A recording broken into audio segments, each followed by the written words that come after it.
तर जगामधली प्रत्येक वस्तू ही ज्या अर्थी आज दिसते त्या अर्थी ती काल होती. मावशी बोलू नका जरा.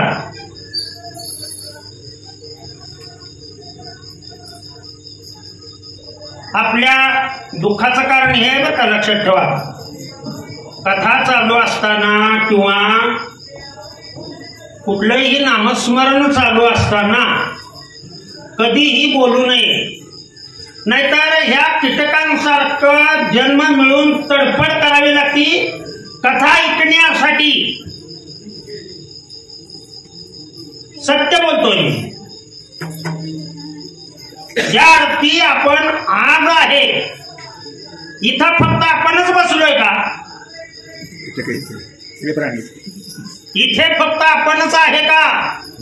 अशी जर तुमची समजूत असेल तर ती मनातून काढून टाका. इथे लाखो जीव आहेत, लाखो, जे नरक योनीमध्ये आहेत. परंतु त्यांचा प्रयत्न हाय की आपण चिंतन भगवंताचं ऐकून या योनीतून आपण मुक्त व्हावं. चला, तुम्हाला एक प्रश्न मी विचारतो. जगातली एकच गोष्ट तुम्हाला माहित आहे, प्रत्येक मनुष्याला एकच गोष्ट माहित आहे, बाकीचं त्याला काहीच माहित नाही जीवनातलं. सांगा काय माहित आहे?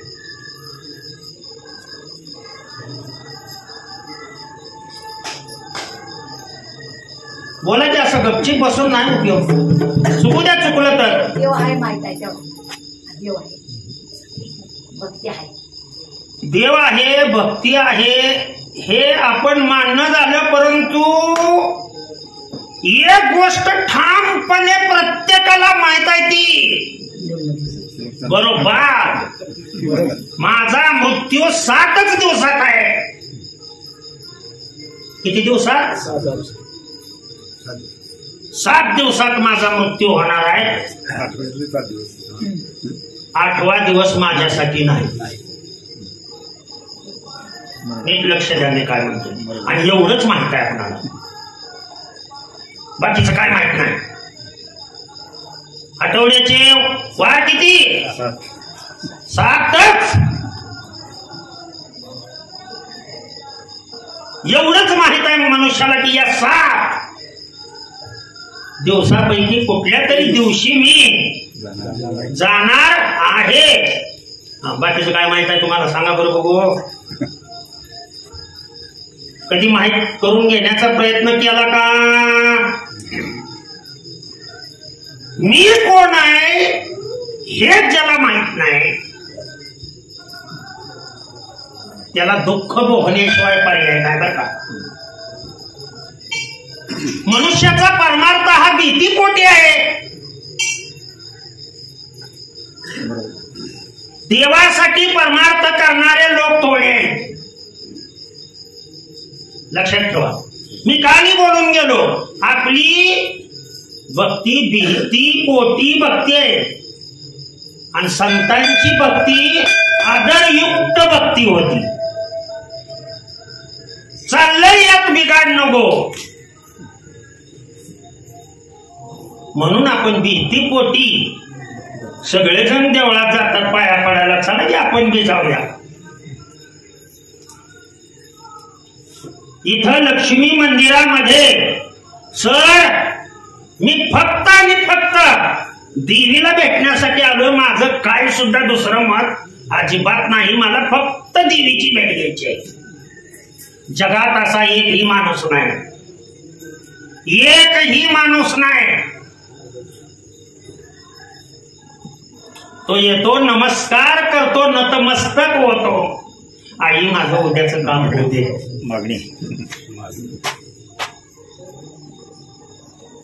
भिकाऱ्यासारखं ताट हातात घेऊन देवाच्या पुढे सुद्धा पण अशी भीक मागतो की जे नाशिवंत आहे.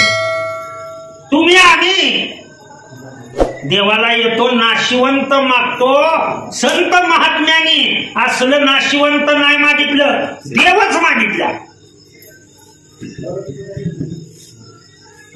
मला देवाचं नको. मागणी आपली अर्जुनासारखी असावी आणि ती मागणी होण्यासाठी खोटं नाही सांगत. आता जर तुम्हाला विचारलं मी, तुम्ही कुठे आहात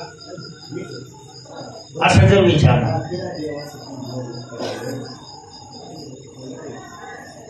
तुम्ही सांगाल आम्ही लक्ष्मी मंदिरामध्ये आहे. फार मोठं चिंतन आहे, लक्षात ठेवा. त्या महत्पदाला पोचलेले संत जगद्गुरु तुकोबाराय आहेत. कुठे? वैकुंठात आहेत. वैकुंठाला गेले नाहीत. ते वैकुंठाला जर गेले असते ना तर खाली काय घडलं असतं? कशावर ना आहेत असं म्हणतोय आपण. कांता बुवा सांगा, तुकोबाराय आहेत असं कशावर ना आपण म्हणतो? जिवंतपणे मनात गेल्यामुळे आपण म्हणतो आहे.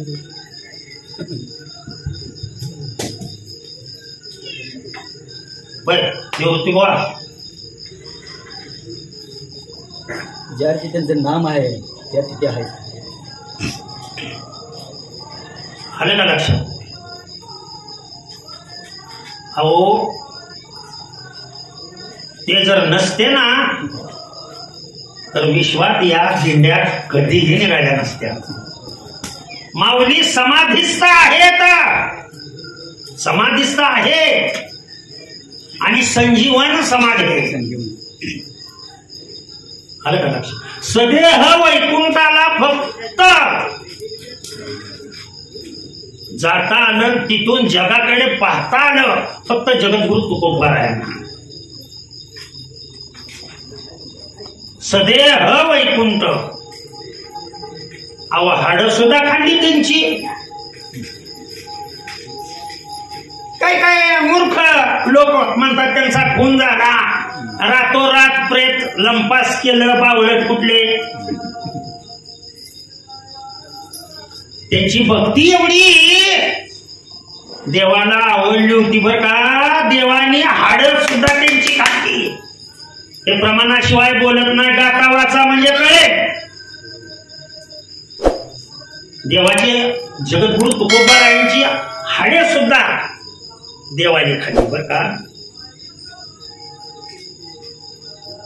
जीव निघून गेल्यानंतर सुद्धा राखेतली हाडे नवे नवे ज्या हाताने गौऱ्या कापल्या. आता सगळ्यांना कथा माहित आहे. मी ते सांगायला इथं बसलेलो नाही.